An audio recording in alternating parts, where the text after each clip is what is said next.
everybody, welcome to the ninth episode of the Illuminutty podcast. I'm going to open the show today, as always, with some recruiting news. We got some big visitors scheduled recently. One I'm really high on is defensive tackle Carlos May out of Ramsey's High School in Alabama. And what I like about him most is he does great penetrating the opposing offensive line and getting to the ball carrier. And he can run it back when he knocks the ball loose for a fumble or knocks up an interception. He's extremely quick on his feet and very athletic.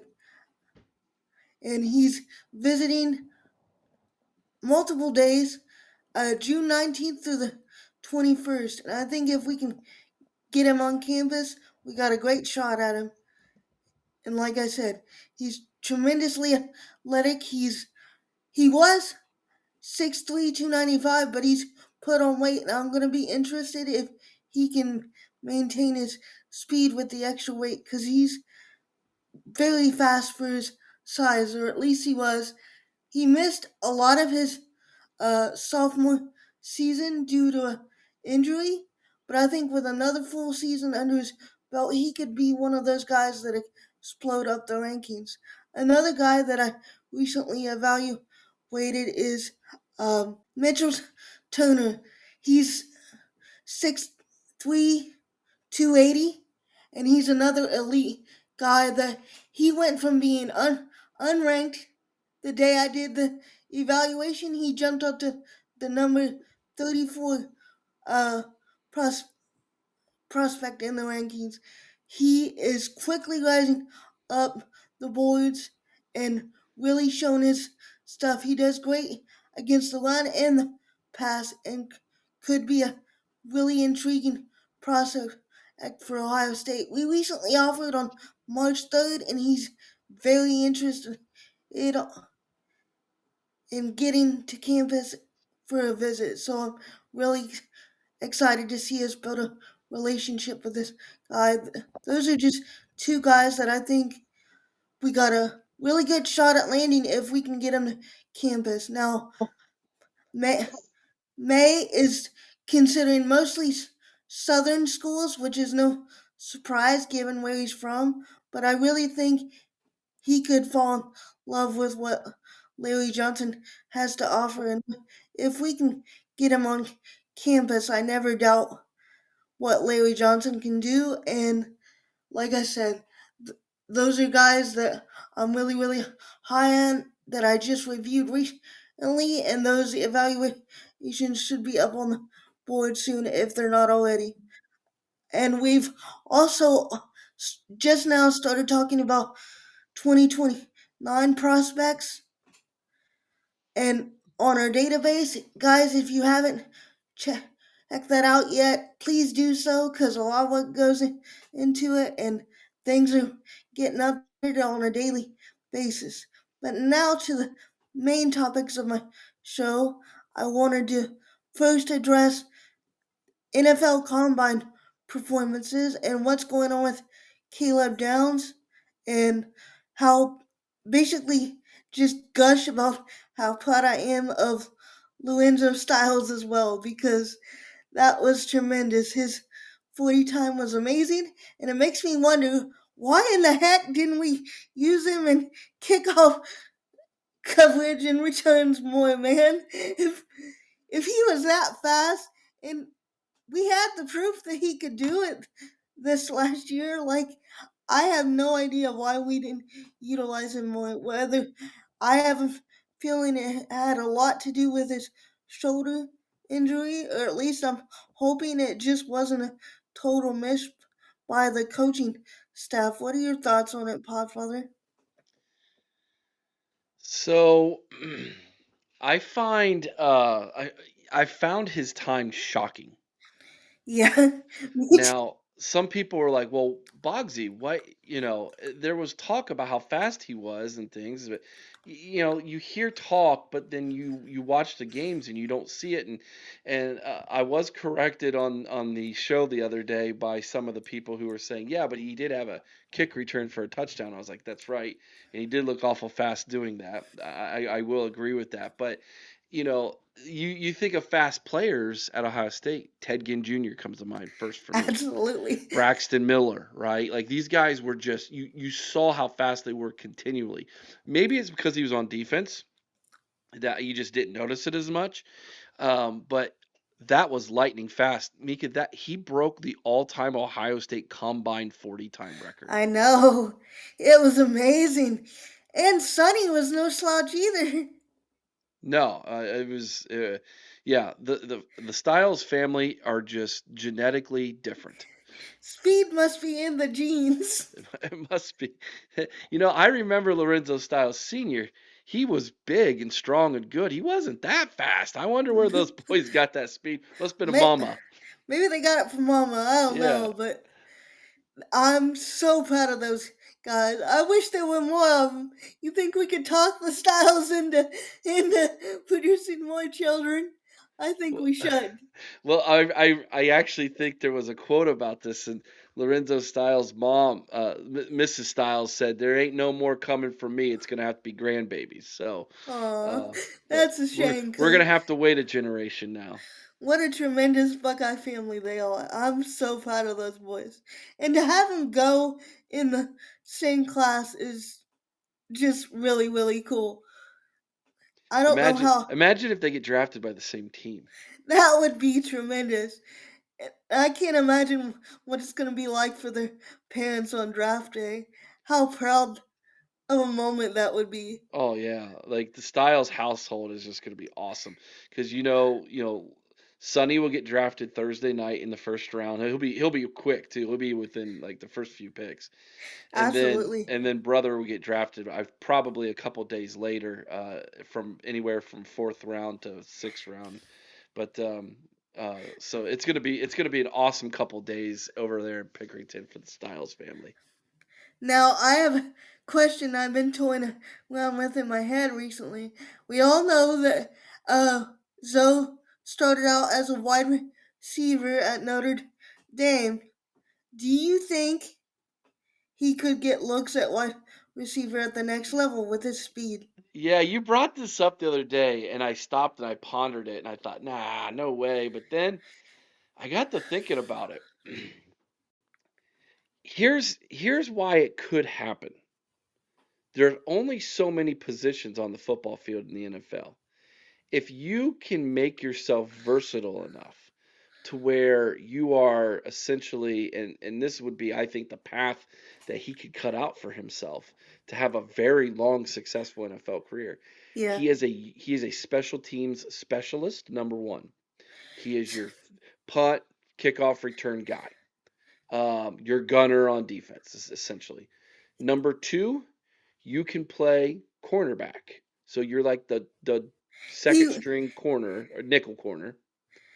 And number two, you can also play wide receiver at times too. So it's like, or number three. So you could give yourself three different specific positions to where your value on a team rises because they're like, hey, we don't have to carry an extra wide receiver or an extra cornerback. He's both. Plus, he's our special teams guy. he reminds me a lot of like what Ted Ginn Jr. was. I I mean, think I obviously, think the name that was given to me was when you were talking about was Devin Hester.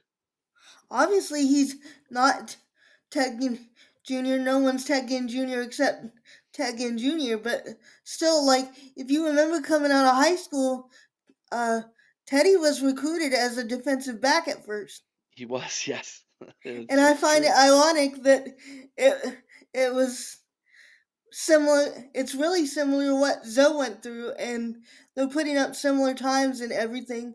Now, obviously, Teddy didn't run the 40 because he had the injury, and I wish we could go back and have him healthy just to see what he would clock because I don't know. I think it. I shudder to think what NFL teams would do if he was healthy and could have ran. Yeah, Joey Cause Galloway was the same way. A lot of people think Joey Galloway was sub 4.3 as well, but I don't know. Like it just yeah, yeah. Ted Ginn Jr. might have been the fastest player I've ever seen with my own two eyes.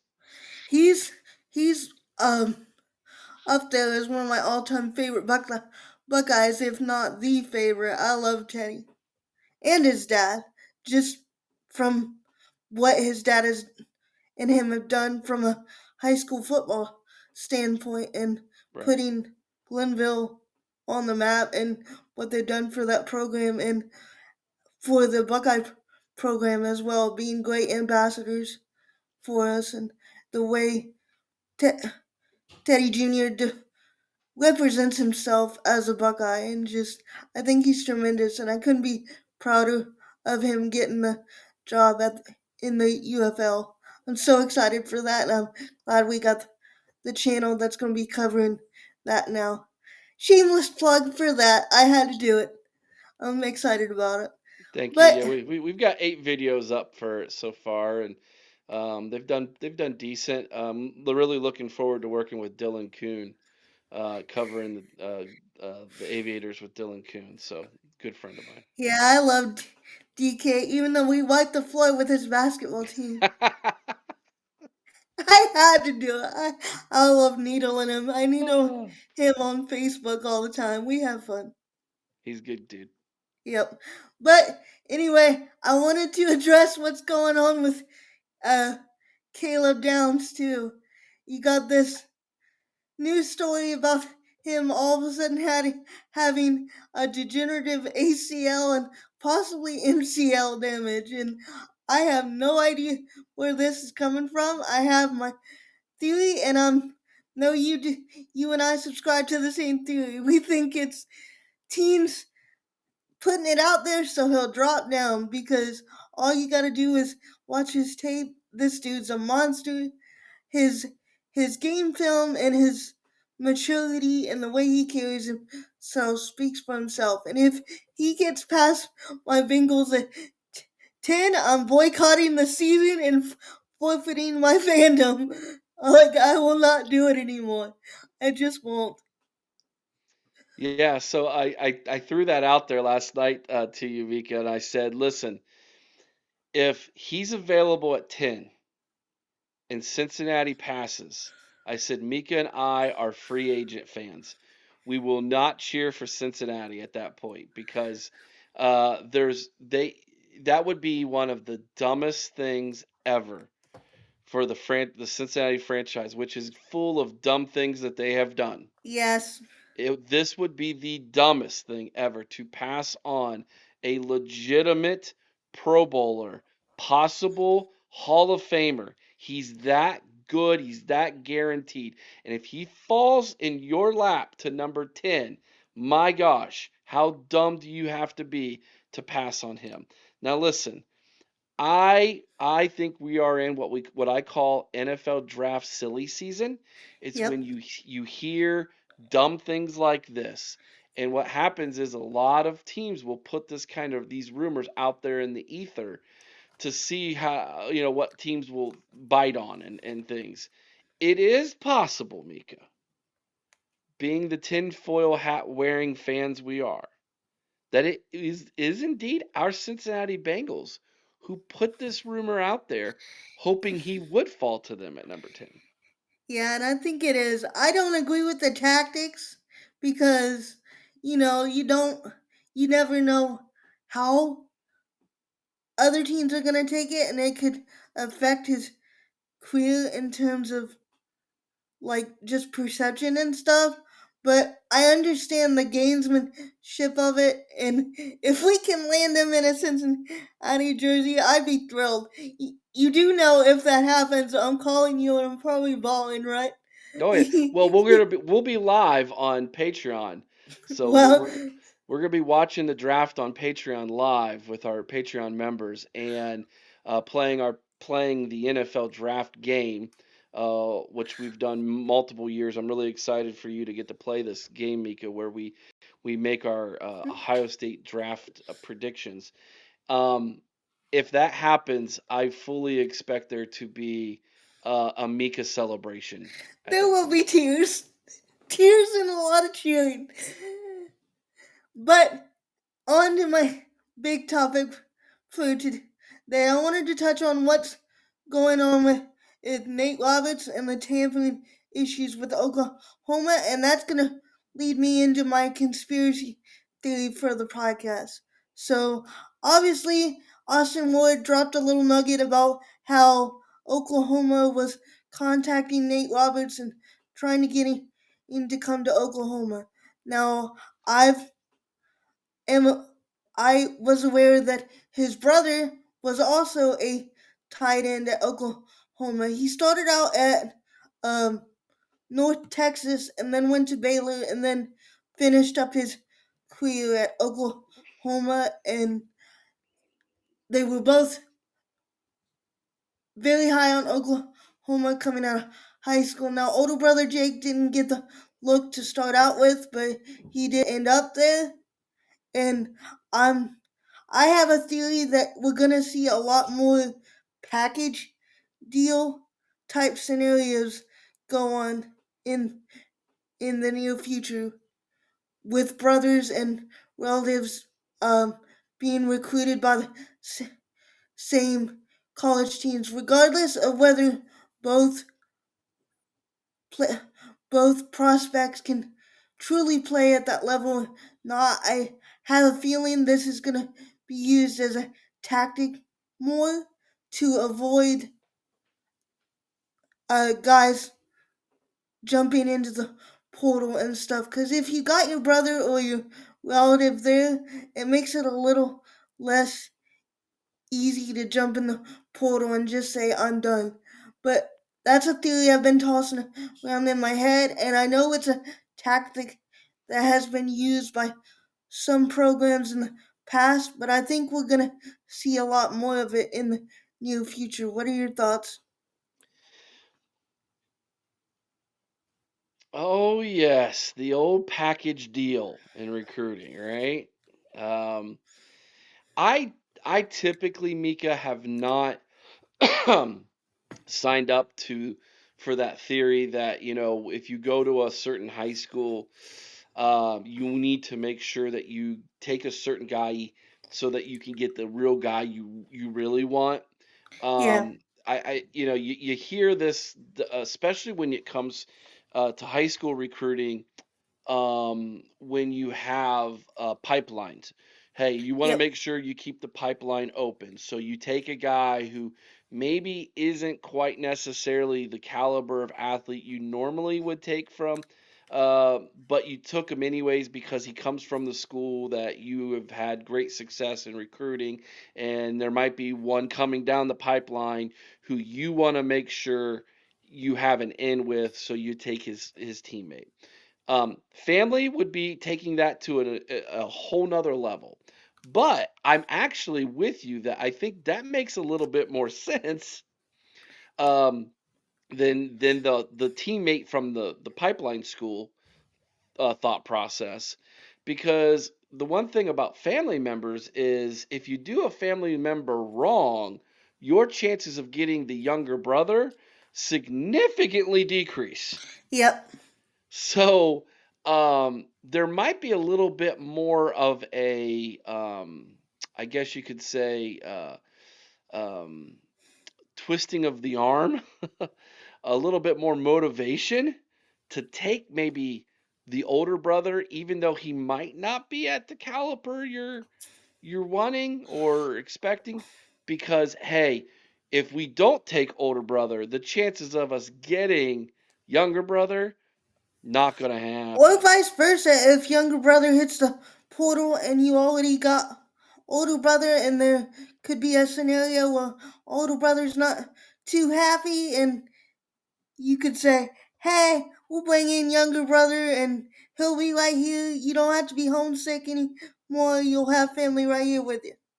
I Yeah. think I think we might be heading into or just scenario where we see more of that. Well, Not. we talked about famous brothers at Ohio State here recently in the Styles. Yep, Remember, Lorenzo Styles Jr. went to Notre Dame. yep. But we were recruiting Zoe, but we were recruiting him as a defensive back, and he wanted to Correct. play receiver to Correct. start out with, That and is correct. that I believe is the only reason he ended up choosing Ohio State. I think if we had offered him as a receiver, he would have came here from the beginning. I think he wanted to get his shot as a wide receiver, see what he could do there, and when he realized it wasn't panning out the way he thought it would, he wasn't getting developed the way he thought he would, he decided, yeah, maybe they were right, and I want to go be with my brother and be a fulfill the family legacy and put on that Buckeye jersey. But Hmm. I've been tossing this theory around in my head for a while, and I think we could see a lot more package deal type situations happening in college football just to sort of mitigate the transfer portal scenarios that we're seeing more. And you've seen more uh, reclassifications of younger players going up in classes, and I, you'll see siblings talk about playing together. We're going through a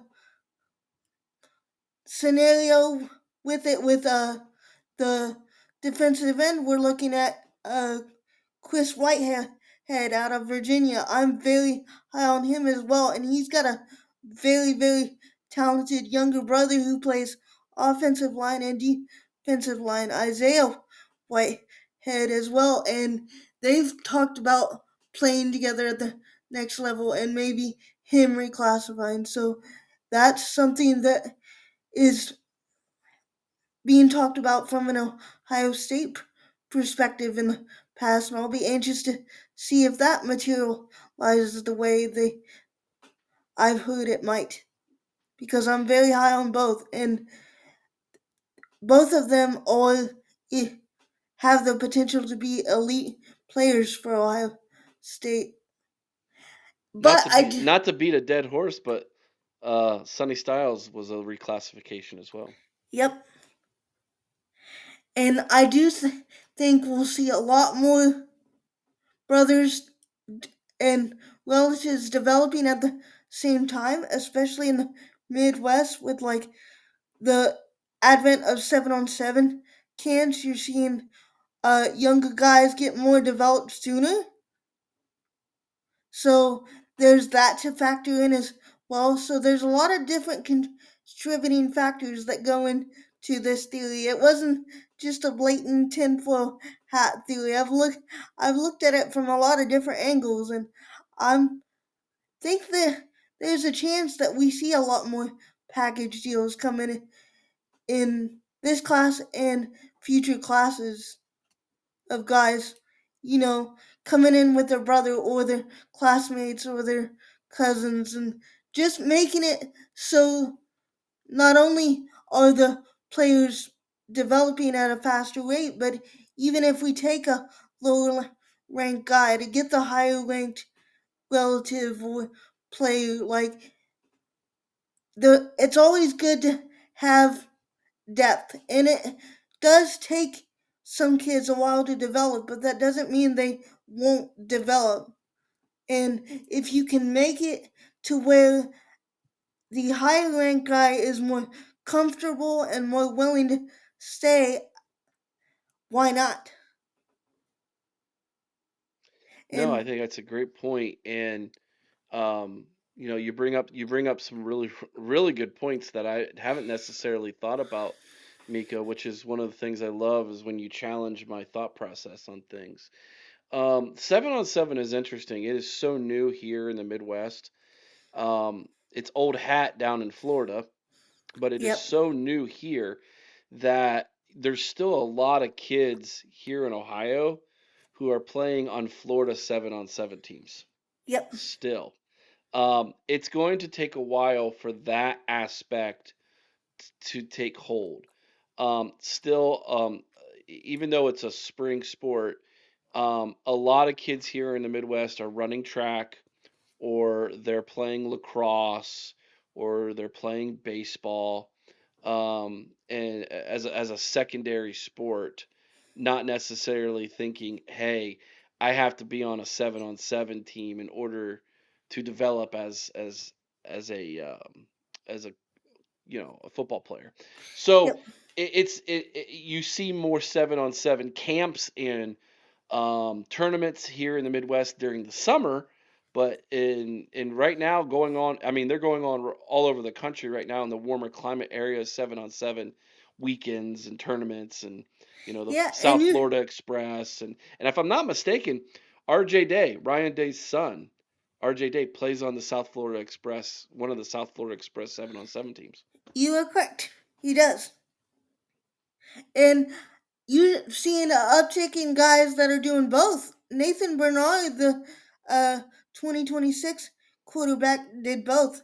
He participated in camps here in Ohio and went and competed in Florida and southern states as well. So I think you're going to see an uptake on guys doing both until Ohio establishes like a presence and more of a name for 7-on-7 events. Now I do want to see us do more camps aimed towards trench players as well, because 7-on-7 is really great for your skill position guys, your quarterbacks, your receivers, your defensive back type, type players. But I really hope that we start seeing more and more camps geared towards trench players as well, because that's where I believe Midwest guys are ahead Hmm. right now of Well, some. and I'll tell you why they're ahead. Powerlifting. Yep, Powerlifting is a sport in the Midwest. It's something they don't it's something that is not as popular in the South as it is here in the Midwest. I'll tell you another reason why your church players are really good in the Midwest. Wrestling. Wrestling is king in the Midwest in yeah, wintertime, along with and basketball. If you have an offensive tackle who's a wrestler and or a basketball player, and he's go ahead.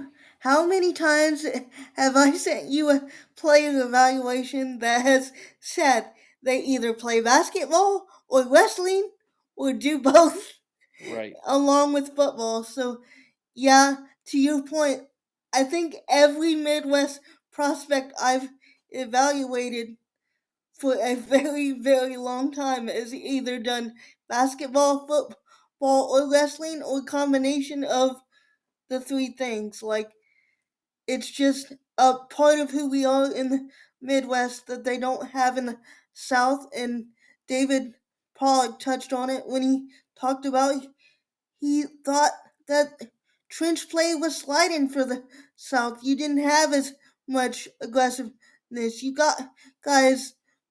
Even Vader mentioned it. He had a prospect from the South talk to him a while back, and he said something about working on his.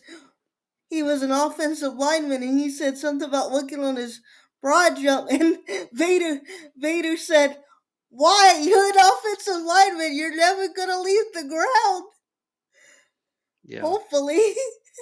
Well, So, yeah, I think there's a difference in philosophy between the North and the South when it comes to high school football as well. So in the South, you're going to see a lot of spread offenses, quarterbacks throwing it all over the field, wide receiver play is fantastic. In the Midwest, you're still seeing a lot of what I call trench warfare, ground and pound, 3 yards in a cloud of dust, and you've got offensive linemen in the Midwest who you win or lose based off your trench play here in the yep, Midwest. And so these kids come into college, they might not necessarily be great at pass blocking, but they are elite run blockers. They are absolute body movers. And that is, I think, what Pollock was addressing was the fact that in the South, which it used to be that was their identity, right? Run the football, win in the trenches. SEC teams, Alabama, Georgia. That's how they won, Yep. and they've gotten away from that in the Midwest. Is kind of, you know, circled back around to what is, what we're known for. It began, as much as I don't want to give them credit, but it began in 2023 with Michigan, with that offensive line. And it's just continued down the line. Ohio State, Indiana, Notre Dame, by the way. Jeremiah Love, best running back in college football last year, more than likely. His offensive line was great at run blocking. So it just goes right down the line in the Midwest. And I believe we're going to get to the point where we have both the blazing offensive and the trench warfare, because I think the 7-on-7 again is going to help develop offenses and skill position players, and we're still going to have the wrestling and the basketball and stuff for the trench players. So we could be um, coming up on a renaissance for Midwest recruits and stuff. Just take taking the throne from these southern programs, and I think we're so slowly seeing it happen, and I absolutely love it because my wheelhouse is Ohio recruiting. Like, I'll talk about national guys, I'll talk about recruiting anywhere, but I love when Ohio prospects and Midwest guys get looks from big schools, especially when they become Buckeyes. That just fills me with joy in my little Buckeye heart. Nothing better than that, because you get to you get to know these guys and you get to know their stories, and it's fun to see.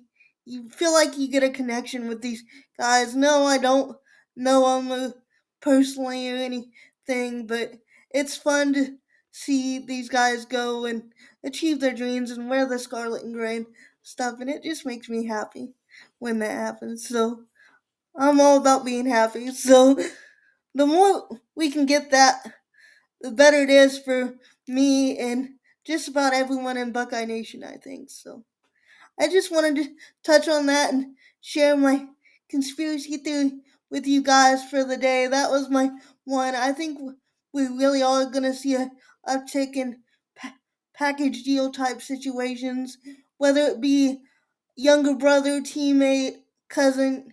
You don't know. I just think it's going to help mitigate um, the need and desire for these guys to look elsewhere when we can bring in more guys that they're familiar with and comfortable with. They're less likely to leave.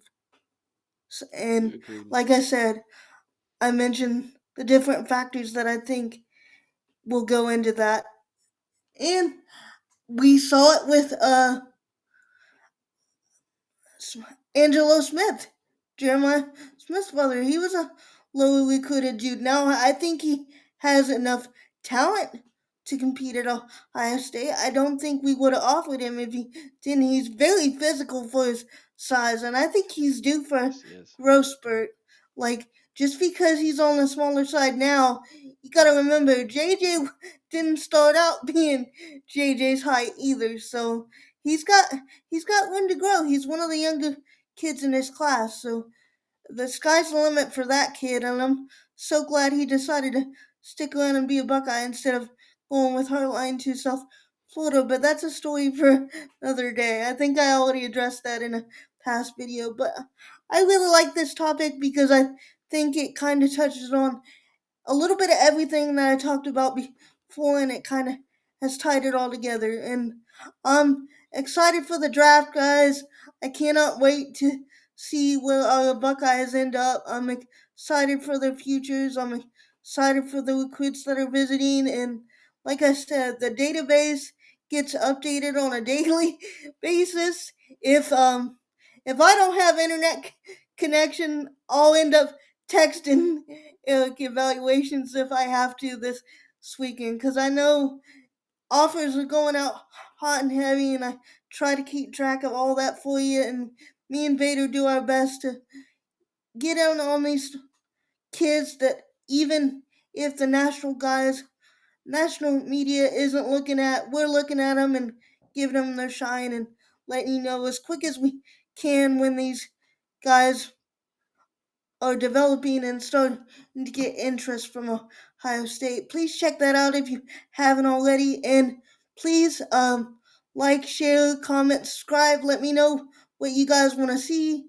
Want to make this as fan friendly as possible. I'm planning on getting more fans and more people that I know love the Buckeyes as much as I do on the show, just to give you guys a voice and share you Buckeye fandom and passion with other people in Buckeye Nation, because that's truly what I love about this the most. Just being able to talk to people about football. I can talk about football with anyone. I truly can. Like, it's my go to icebreaker for any conversation, and I've had the opportunity to meet a lot of great people doing this and just sharing my passion with football. So I want to have you guys on. If you got a topic idea you want me to cover, please drop it in the comments. Like I said, like, share, check out the database, join us on Patreon. If you want to support me and make sure I get paid, because who doesn't like to get paid, please consider buying Illuminati merchandise. I haven't got word yet on whether the coffee mugs are forthcoming, but I was assured by Bart that they will be on there eventually. So, Lucia Buck, Hollywood Hacker, if you're watching, they are coming. I'm not lying to you. I don't design them myself. Yeah, Gotta get on. I have an update on that for you. So Bart lost his the guy who does the artwork. Oh, Um, okay. so they were interviewing different people to try to find someone who could create basically the graphic that would show you what it would look like. And so that's what the holdup has been. But yeah, you can still buy all your Illuminati merch, which I'm getting my taxes done, and as soon as my taxes are finished, I'm buying a bunch of merchandise, and number one on my list is the Illuminati and Buck Vader. So you all gonna get Okay. yeah. That way, Yay! I'll have an Illuminati T-shirt on when we record. Yeah, that's awesome. Thanks, guys. And guys, I know there's guys out there that I've talked to that aren't subscribed to the show yet that support me. So if you want to support me, best way to do it: subscribe to the show, share it around, leave a comment. You know what to do. You've all watched YouTube before. They all ask the same thing. But that's the end of the show. And as always, go Bucks. Come still sucks. OH. IO, go Bucks.